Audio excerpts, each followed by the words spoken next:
Hello दोस्तों, आज है 7 नवंबर 2025 दिन शुक्रवार का। हिंदी तिथि मार्गशीर्ष कृष्ण द्वितीया। और आइए बात करते हैं आज के मुख्य समाचार, बड़ी खबरें, देश और दुनिया का ताजा अपडेट लेकर हाजिर हो गए हैं। आज का ये वीडियो भी बहुत ही ज्यादा स्पेशल होने वाला है। सरकारी कर्मचारियों के लिए, युवाओं के लिए, आम जनता के लिए, किसान भाइयों के लिए, माताओं और बहनों के लिए देश के अलग अलग राज्यों की ओर से बड़ी महत्वपूर्ण काम की खबरें जानेंगे। वीडियो को आप पूरा ध्यान से देखिएगा और इस वीडियो को आप लाइक और शेयर भी जरूर कीजिएगा। सबसे पहले तो आपको बताएं कि राष्ट्रीय गीत वंदे मातरम के 150 साल पूरे हो गए हैं। वंदे मातरम की 150वीं वर्षगांठ की पूर्व संध्या पर प्रधानमंत्री नरेंद्र मोदी ने 7 नवंबर का दिन यानी आज देशवासियों के लिए ऐतिहासिक करार दिया है। और आपको बताएं, प्रधानमंत्री नरेंद्र मोदी आज इंदिरा गांधी इंडोर स्टेडियम में राष्ट्रीय गीत वंदे मातरम के 150 साल पूरे होने के उपलक्ष्य में साल भर चलने वाले समारोह की शुरुआत करेंगे और इस अवसर पर एक स्मारक डाक टिकट और सिक्का भी जारी करेंगे। पीएम मोदी ने कहा कि हम वंदे मातरम गान के गौरवशाली 150 वर्षों का उत्सव मनाने जा रहे हैं। वंदे मातरम, जिसका संस्कृत में अर्थ होता है मैं तेरी स्तुति करता हूँ माँ, और ये भारत का राष्ट्रीय गीत है और इसकी रचना बंकिम चंद्र चट्टोपाध्याय जी ने की थी। 65 सेकंड यानी 1 मिनट 5 सेकंड में भारत का राष्ट्रीय गीत वंदे मातरम गाया जाता है और इसे पहली बार साल 1896 में भारतीय राष्ट्रीय कांग्रेस के अधिवेशन में सार्वजनिक रूप से गाया गया था। और ऐसे में वंदे मातरम के 150 साल पूरे होने पर आज देश भर में उत्सव मनाया जा रहा है। आप भी कमेंट बॉक्स में वंदे मातरम जरूर लिखिएगा। भारत माता की जय। दरअसल दोस्तों, 7 नवंबर 1875 को बंकिम चंद्र चट्टोपाध्याय द्वारा लिखी गई ये रचना भारतीय स्वतंत्रता आंदोलन की आत्मा बन गई थी। और ये गीत केवल एक कविता नहीं बल्कि ये भारत की एकता, त्याग और मातृभूमि के प्रति अटूट श्रद्धा का प्रतीक है। और इसी गीत ने आजादी के संघर्ष में हमारे लाखों देशवासियों को नई ऊर्जा दी थी। बंकिम चंद्र चट्टोपाध्याय बंगाल के महान साहित्यकार और विचारक थे। क्रांतिकारियों पर इस गीत का अलग ही प्रभाव देखने को मिला था। अच्छा, इसके अलावा आप देखिए, देश में वायु प्रदूषण को रोकने के लिए सुप्रीम कोर्ट में याचिका दायर की गई है और ऐसा दावा किया गया कि दिल्ली में 22 लाख बच्चों के फेफड़े खराब। प्रदूषण को अब पब्लिक हेल्थ इमरजेंसी घोषित किया जाए। भारत भर में बढ़ते वायु प्रदूषण को रोकने की मांग करते हुए सुप्रीम कोर्ट में एक जनहित याचिका दायर की गई है। याचिका ल्यूक क्रिस्टोफर काउंटिनो ने दायर की है और वे पीएम नरेंद्र मोदी के फिट इंडिया मूवमेंट के वेलनेस चैंपियन यानी दूत भी रहे हैं। क्रिस्टोफर का यह कहना है कि देश में वायु प्रदूषण का स्तर पब्लिक हेल्थ इमरजेंसी के अनुपात में पहुंच गया है, जिससे ग्रामीण और शहरी क्षेत्रों के लोगों की सेहत पर बुरा असर पड़ रहा है। याचिका में यह भी कहा गया कि अकेले दिल्ली में करीब 22 लाख स्कूली बच्चों को फेफड़ों में इतना नुकसान हो चुका है कि उनकी रिकवरी मुश्किल है। इसकी पुष्टि सरकारी और मेडिकल स्टडी से भी हुई है। तो ऐसे में याचिका में कई बड़े दावे किए गए। हालांकि आपको बताएं, 2 दिन पहले ही सुप्रीम कोर्ट ने भी पूछा था कि प्रदूषण रोकने के लिए क्या किया गया। अच्छा, इसके अलावा बिहार से बड़ी खबर आप देख सकते हैं। बिहार विधानसभा चुनाव के पहले फेज की वोटिंग गुरुवार को खत्म हुई। सुबह 7 बजे से शाम 6 बजे तक 64.46% वोटिंग हुई है। 2020 चुनाव के पहले फेज में सिर्फ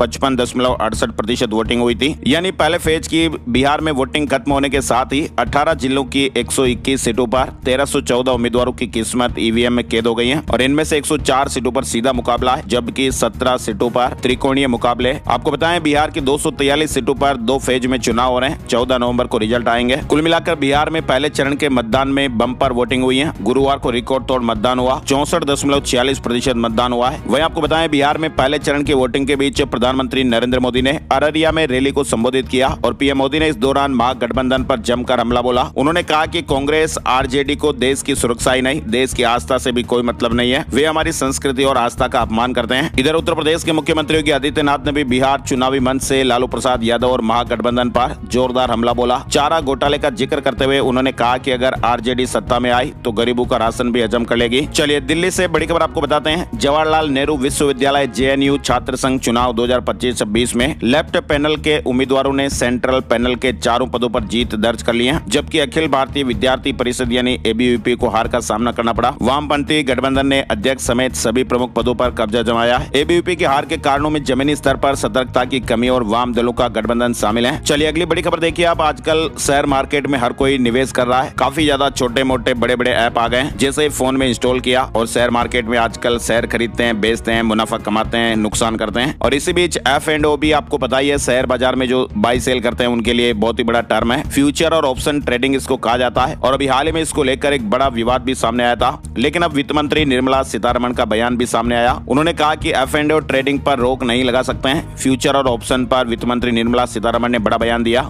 उन्होंने कहा कि सरकार रुकावटों को दूर करने के लिए है और निवेशकों को जोखिमों को समझना चाहिए। इधर आप देखिए, बांग्लादेश में प्याज हो गया है। प्याज के दाम बेकाबू हो गए हैं। आम जनता के लिए प्याज खरीदना वहाँ बड़ा मुश्किल हो रहा है। भारत ने जैसे ही प्याज रोका, बांग्लादेश में बवाल मच गया और दाम आसमान पर पहुंच गए। बांग्लादेश के बाजारों में कुछ कुछ ही दिनों में प्याज की कीमतें दोगुनी हो गई हैं और प्याज 110 से 120 टका प्रति किलो बिक रहा है, जो भी हाल ही में 60 टका किलो मिल रहा था। भारत ने प्याज रोका और सप्लाई पर यह बड़ा असर देखने को मिला। इधर आप देखिए, सुप्रीम कोर्ट ने कहा कि पुलिस गिरफ्तारी का कारण लिखित में दें, ऐसी भाषा में दें जो समझ में आ जाए। नियम नहीं मानने पर गिरफ्तारी रिमांड अवैध माना जाएगा। सुप्रीम कोर्ट ने गुरुवार को कहा कि जब भी किसी व्यक्ति को गिरफ्तार किया जाए तो पुलिस उसे लिखकर बताएं कि उसे क्यों पकड़ा गया है और ये जानकारी उसे समझ में आने वाली भाषा में दी जाए। अपराध या कानून कोई भी हो, ये नियम हर हालत में लागू होना चाहिए। कोर्ट ने यह भी कहा कि अगर किसी को गिरफ्तार करने से पहले या तुरंत बाद लिखित में कारण नहीं दिया गया तो सिर्फ इसी वजह से गिरफ्तारी रद्द नहीं होगी, लेकिन यह जरूरी है कि गिरफ्तार व्यक्ति को लिखित जानकारी उचित समय के अंदर जरूर दी जाए। वहीं सुप्रीम कोर्ट ने कहा कि इस फैसले की कॉपी सभी हाई कोर्ट और सभी राज्यों या केंद्र शासित प्रदेशों के मुख्य सचिवों को भी भेजी जाए। इधर आप देखिए, एआई आजकल काफी ज्यादा बड़ी बड़ी खबरें ला रहा है। एआई की वजह से अब सीईओ की कुर्सी तक भी खतरे में बताई जा रही है। इंसानों से बेहतर ये कंपनी चला पाएंगे। ओपन एआई, चैट जीपीटी नाम तो आपने सुने होंगे। इस कंपनी के जो सीईओ है सैम ऑल्टमैन, उन्होंने ये माना कि भविष्य में आर्टिफिशियल इंटेलिजेंस इंसानों की जगह ले लेगा और यहाँ तक कि सीईओ की कुर्सी भी छीन सकती है। उन्होंने कहा कि अगर ओपन एआई पहली कंपनी नहीं बनी जिसे एआई चलाए तो ये उनके लिए बड़े शर्म की बात होगी। यानी दोस्तों, टेक्नोलॉजी की दुनिया में एआई यानी आर्टिफिशियल इंटेलिजेंस आजकल तेजी से तरक्की कर रहा है। काम करने के तरीकों में भी बड़ा बदलाव हो रहा है। मेडिकल सेक्टर हो या फिर बीमा, फाइनेंस, कोई सा भी सेक्टर आज एआई से अछूता नहीं है। सब में एआई का इस्तेमाल हो रहा है। तो ऐसे में नौकरियों को लेकर भी एआई बड़ी उथल पुथल मचाएगा। हालांकि नई नौकरियां भी क्रिएट होगी, लेकिन समय के साथ हमें अपडेट रहना पड़ेगा। केवल डिग्री डिप्लोमा से अब काम चलने वाला नहीं है। तकनीक को साथ में रखकर चलना पड़ेगा और तकनीक के साथ चलने की हमें आदत डालनी पड़ेगी, तभी हम आजकल के इस जमाने में आगे बढ़ पाएंगे। और चैट जीपीटी भी हाल ही में आपको पता ही है, पूरे भारतवासियों के लिए 1 साल तक के लिए फ्री हो चुका है। चलिए, बड़ी खबर आप देखिए, परोपकार से जुड़ी हुई है। देश के दानवीरों की ओर से दान किए गए आंकड़े सामने आए। EdelGive Hurun India philanthropy list 2025 के अनुसार भारत के सबसे उदार लोगों ने 2025 में सामूहिक रूप से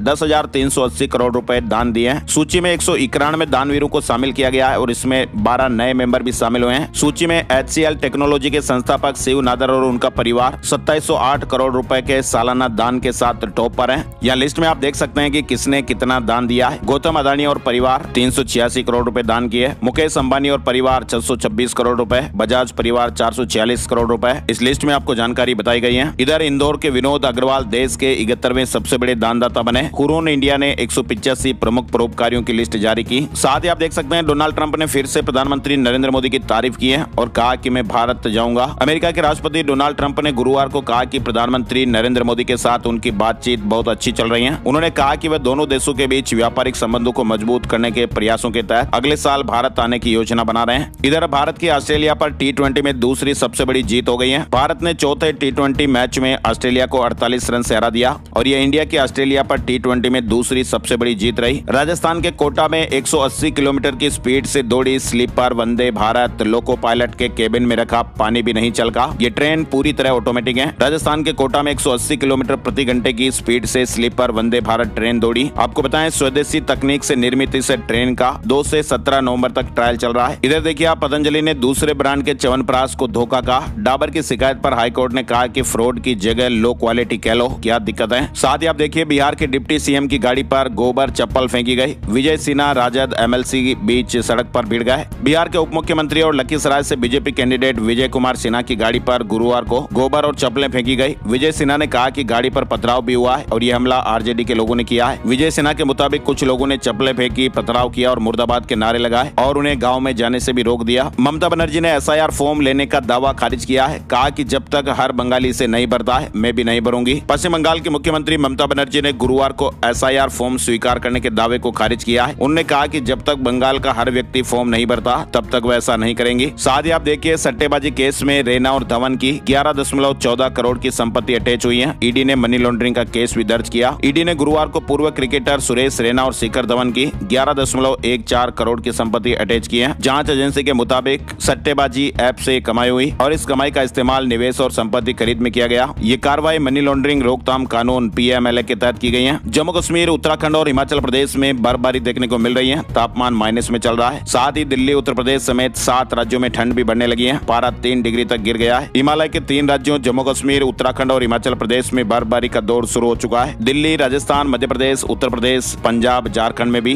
ठंडी हवाएं चलने से तापमान में 3 डिग्री सेल्सियस तक की गिरावट दर्ज की गई है। पाकिस्तान का अफगानिस्तान पर फिर हमला, सीज फायर तोड़ आम नागरिकों को निशाना बनाया। वहीं तालिबान ने भी जवाबी गोलाबारी की है। बड़ी खबर देखिए कर्नाटक से। कर्नाटक हाई कोर्ट ने राज्य सरकार की उस याचिका को खारिज कर दिया है जिसमें हाई कोर्ट की सिंगल बेंच के आदेश को चुनौती दी गई थी। दरअसल सिंगल जज बेंच ने राज्य सरकार के उस आदेश पर रोक लगा दी थी जिसमें सार्वजनिक जगहों पर आरएसएस की शाखा लगाने और निजी संगठनों की बिना अनुमति गतिविधियां बैन कर दी गई थी। वहीं आप देखिए बिहार में अब साहबुद्दीन जैसे बाहुबलियों की जगह नहीं। बगा में अमित शाह ने कहा कि किसी की हिम्मत नहीं जो जीविका दीदियों से 10-10 हजार वापस लें। जापान में भालुओं को पकड़ने के लिए सेना तैनात की गई है। भालू विभाग के अधिकारियों के मुताबिक यहाँ के पहाड़ी इलाकों में भालुओं का आतंक बढ़ता जा रहा है। इधर आप देखिए राहुल गांधी ने कहा कि इंस्टा फेसबुक 21वीं सदी का नशा है। पूर्णिया में कहा कि मोदी सस्ता डेटा देकर युवाओं को इसका आदी बना रहे हैं। वहीं आप देखिए नेता प्रतिपक्ष तेजस्वी यादव ने भी एक जनसभा को संबोधित किया। 20 महीने में करेंगे 20 साल का काम, तेजस्वी यादव ने कहा। तेजस्वी बिहार का बेटा, रुकने वाला नहीं, एक बिहारी सब पर भारी। इसके अलावा आपको बताएं गुजरात से बड़ी खबर। गुजरात के मुख्यमंत्री भूपेंद्र पटेल 7 नवंबर यानी आज शुक्रवार को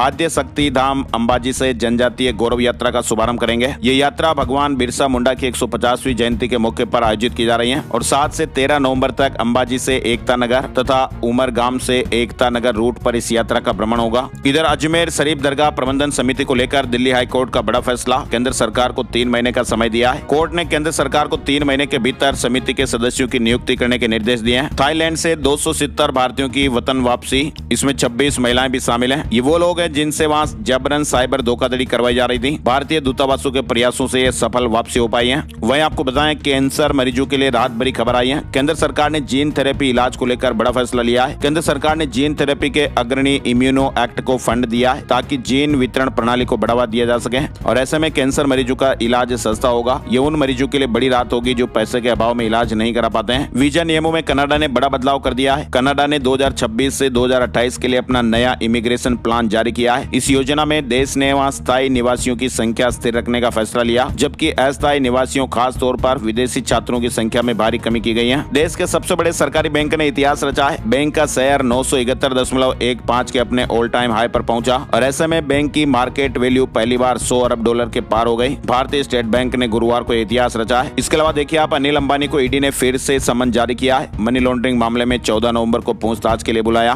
रिलायंस कम्युनिकेशन लिमिटेड पर एसबीआई के साथ 2929 करोड़ रुपए की ऋण धोखाधड़ी का आरोप है। उत्तराखंड आने वाले सैलानी एक्सप्लोर कर पाएंगे नए टूरिस्ट प्लेस। 62 डेस्टिनेशन डेवलप कर रही सरकार। पर्यटन को बढ़ावा देने के लिए उत्तराखंड में 62 नए डेस्टिनेशन विकसित किए जा रहे हैं। राजधानी दिल्ली से बड़ी खबर देखिए। दिल्ली में मात्र 11,80,000 रुपए में फ्लैट खरीदने का मौका। आज 7 नवंबर से बुकिंग शुरू हो रही है। डीडीए के मुताबिक ये फ्लैट दिल्ली के नरेला, रोहिणी, रामगढ़ कॉलोनी और शिवाजी मार्ग में उपलब्ध है। इस नई स्कीम के तहत आज शुक्रवार को दोपहर 12 बजे से फ्लैट की बुकिंग कर पाएंगे। 45 साल से ऊपर के ड्राइवरों की आंखों का टेस्ट होगा। राजस्थान से बड़ी खबर देखिए। राजस्थान में भी लगातार सड़क हादसों में लोगों की जान जाने के बाद अब सरकार ने 45 साल से ज्यादा उम्र के सभी ड्राइवरों की आंखों की जांच कराने का फैसला किया है और स्वास्थ्य विभाग को 1 महीने तक आई टेस्ट अभियान चलाने के आदेश दिए हैं। वहीं गृह विभाग ने आदेश जारी किया और कहा कि यदि किसी डॉक्टर ने ड्राइवर को आंखों के विजन का गलत सर्टिफिकेट जारी कर दिया है तो उसके आधार पर ड्राइविंग लाइसेंस रिन्यू हुआ है तो फिर संबंधित डॉक्टर के खिलाफ कार्रवाई होगी। साथ ही राजस्थान में निकाय और पंचायत चुनाव में 30 साल पुराना कानून बदलने की तैयारियां, लगातार ऐसी खबरें चल रही हैं। राजस्थान में पंचायत और निकाय चुनाव लड़ने के लिए 2 बच्चों की बाध्यता हट सकती है। 2 बच्चों से ज्यादा होने पर चुनाव लड़ने से अयोग्य ठहराने के प्रावधान को बदलने के लिए सरकारी स्तर पर प्रक्रिया शुरू हो चुकी है। और आपको बताएं 2 से ज्यादा बच्चे होने पर भी चुनाव लड़ने का प्रावधान करने के लिए विधि विभाग को अध्यादेश का एक ड्राफ्ट भी भेजा गया है। पंचायती राज विभाग और स्वायत्त शासन विभाग ने इसके लिए विधि विभाग को अलग अलग प्रस्ताव भेजे हैं। विधि विभाग से जैसे मंजूरी आएगी उसके बाद अध्यादेश को कैबिनेट में रखा जाएगा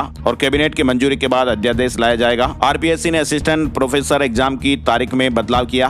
अब 1 दिसंबर की जगह 7 दिसंबर से शुरू होगी परीक्षा। साथ ही राजस्थान में 7,759 पदों पर शिक्षकों की भर्ती आज 7 नवंबर से 6 दिसंबर तक आवेदन कर पाएंगे। कर्मचारी चयन बोर्ड ने शिक्षक भर्ती का नोटिफिकेशन जारी कर दिया है। जयपुर में 3 दिन बाद होगा एक नगर निगम। संभागीय आयुक्त होंगे प्रशासक। अब 3 अतिरिक्त आयुक्त भी। कई नए पदों का भी प्रस्ताव भेजा गया है। जयपुर में नगर निगम ग्रेटर और नगर निगम हेरिटेज का कार्यकाल 3 दिन बाद 9 नवंबर को पूरा हो जाएगा और इसके बाद फिर यहाँ एक नगर निगम ही संचालित होगा। साथ ही आप देखिए राजस्थान में रोबोट से नी रिप्लेसमेंट सर्जरी। राजस्थान में पहली बार गीतांजलि हॉस्पिटल में शुरू हुई है। सर्जरी को परफेक्ट बनाएगी। राजस्थान के उदयपुर में Gitanjali Medical College and Hospital ने एक और उपलब्धि हासिल करते हुए वेलियस रोबोटिक असिस्टेंट सॉल्यूशन के माध्यम से सफल रोबोटिक नी रिप्लेसमेंट सर्जरी की शुरुआत की है। साथ ही आप देखिए वंदे मातरम गीत के 150 साल पूरे होने पर आज शुक्रवार सुबह जयपुर में भी राज्य स्तरीय कार्यक्रम आयोजित किया जाएगा। सवाई मानसिंह स्टेडियम में आयोजित होने वाले इस कार्यक्रम में करीब 50,000 लोग शामिल होंगे और इस मौके पर सभी लोग वंदे मातरम गीत का सामूहिक गायन भी करेंगे। वहीं जोधपुर भोपाल एक्सप्रेस ट्रेन एक ट्रिप नहीं चलेगी। जयपुर रेलवे स्टेशन पर रीडेवलपमेंट काम के चलते यह निर्णय लिया गया है। जयपुर रेलवे स्टेशन पर चल रहे पुनर्विकास कार्यों के चलते ट्रेन संख्या 14,813/14 एक्सप्रेस 23 नवंबर को जोधपुर से और 24 नवंबर को भोपाल से एक फेरे के लिए पूरी तरह रद्द रहेगी। साथ ही आपको बताएं, राजस्थान में सीनियर IAS मौखिक चर्चा करने की आड़ में 15% फाइलें अटका रहे हैं, जबकि CS के ये निर्देश हैं कि डिस्कस या स्पीक के नाम पर कोई भी अधिकारी फाइलें नहीं रोकें। साथ ही बड़ी खबर देखिए आप, राजस्थान प्रदेश में पंचायत और निकाय चुनाव में पहली बार OBC आरक्षण का निर्धारण सीट वाइज सर्वे के आधार पर किया जाएगा। राजस्थान में इसे लेकर OBC प्रतिनिधित्व आयोग का गठन 4 महीने पहले ही किया जा चुका है और ऐसे में अब आयोग प्रदेश भर के OBC परिवारों का सर्वे कराने की तैयारी में है। मध्य प्रदेश में घरेलू गैस वितरकों की नो मनी नो एंट्री हड़ताल हुई। गुरुवार को एक दिन की हड़ताल पर रहे। मध्य प्रदेश के LPG वितरक गुरुवार को एक दिन की हड़ताल पर रहे और उन्होंने न तो गैस कंपनियों से सिलेंडर की खरीदी की और नई डिमांड भेजी। मध्य प्रदेश खुद करेगा क्वालिटी इंजीनियर तैयार। भोपाल में बनेगा PWD इंजीनियरों का रिसर्च सेंटर। सड़क बिल्डिंग की गुणवत्ता जांचने के लिए लैब भी बनेगी। छत्तीसगढ़ में आप देखिए 40,000 महिलाओं से 120 करोड़ रुपए का फ्रॉड किया गया। छत्तीसगढ़ में 40,000 आदिवासी महिलाओं से 120 करोड़ रुपए की ठगी का मामला सामने आया है। फ्लोरा मैक्स नाम की कंपनी ने खुद किस्त जमा करने के नाम पर महिलाओं को लोन दिलाया, लेकिन धोखाधड़ी कर कंपनी बंद कर दी। अब NCST ने हाई लेवल इन्वेस्टिगेशन के निर्देश दिए हैं। वहीं छत्तीसगढ़ के खेरागढ़ छुईखदान गंडाई जिले में 17 लाख की इनामी महिला नक्सली ने सरेंडर किया। कमला सोडी उर्फ उंगी उर्फ तरुणा 30 साल की उम्र है। पिछले 14 साल से नक्सली संगठन से जुड़ी हुई थी। इधर नक्सलियों ने छत्तीसगढ़ में प्रेस नोट जारी किया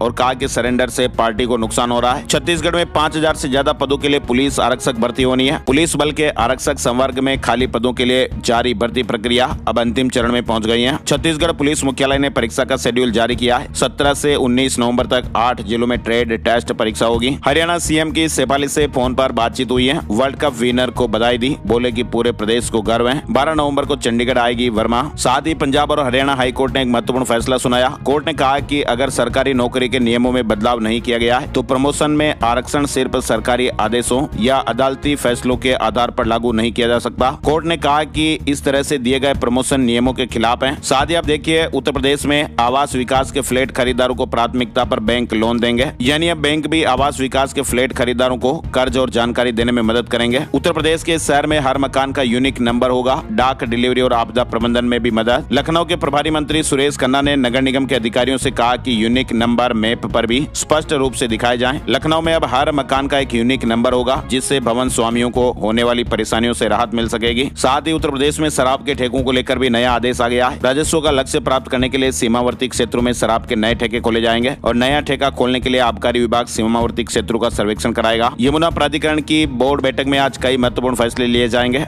आवंटियों और खरीदारों को राहत मिलने की संभावना है। साथ ही उत्तर प्रदेश में अगले 4 दिनों तक जमीनों की रजिस्ट्री नहीं हो पाएगी। यदि आप मकान जमीन की रजिस्ट्री कराने की सोच रहे हैं तो शुक्रवार को आज करा लीजिएगा। इसके बाद फिर 4 दिनों तक रजिस्ट्री का काम नहीं हो पाएगा। 12 नवंबर के बाद ही रजिस्ट्री हो सकेगी। साथ ही आप देखिए, उत्तर प्रदेश में अब इन लोगों के बिजली कनेक्शन को लेकर अपडेट। लखनऊ में बिजली कनेक्शन के लिए ऑनलाइन आवेदन करने वालों को अब 21 दिन के भीतर आपत्तियों का निवारण करना जरूरी है, अन्यथा उनका आवेदन निरस्त हो जाएगा। ये नियम 14 अक्टूबर 2025 से लागू किया हुआ है। झारखंड से बड़ी खबर देखिए, झारखंड सरकार ने ICU और CCU में मेडिकल मैनेजमेंट को बेहतर करने के लिए एक SOP लागू करने का फैसला लिया है, यानी अस्पताल में मरीजों की भर्ती से लेकर छुट्टी देने तक का प्रोटोकॉल बनेगा। साथ ही झारखंड में आप देखिए, हेमंत सरकार ने बड़ा फैसला लिया है। 7.25% VDA के साथ न्यूनतम मजदूरी बढ़ी है। झारखंड सरकार ने न्यूनतम मजदूरी में 7.25% की बढ़ोतरी की है। श्रम विभाग ने इस संबंध में नोटिफिकेशन जारी कर दिया है, जिससे राज्य के लाखों श्रमिकों का फायदा होगा। SBI PO मुख्य परीक्षा के रिजल्ट जारी हो गए हैं। 541 पदों पर भर्ती।